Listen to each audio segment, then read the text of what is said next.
পুলিচে বাৰে বাৰে কল কৰি আপোনাক থানাত যদি মাতে যাব লাগে নে নালাগে? মই যিকোনো কথা হাৱাত নকওঁ। BNSSত ছেকশ্যনছ উল্লেখে আছে কেতিয়া, কি পৰিস্থিতিত আৰু কোনজন ব্যক্তিক পুলিচে থানাত মাতিব পাৰে। তাৰ বাবে কি নটিচ হ'ব?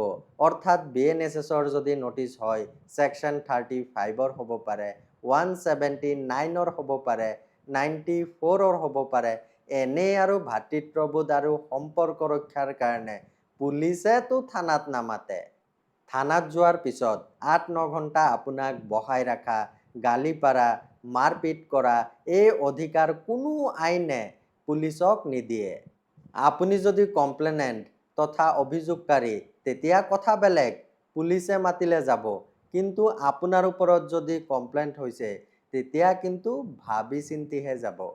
যদি আপোনাৰ ওপৰত FIR হৈ গৈছে BNSSত পুলিচে নটিচ পঠিয়াব, তাৰ পিছতহে থানাত যোৱাৰ কথা আহিব।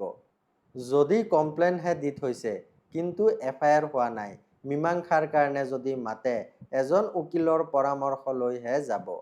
ৰিলটো কাৰোবাৰ কামত আহিব পাৰে, শ্বেয়াৰ কৰিব আৰু মোক ফ'ল' কৰিব। ধন্যবাদ।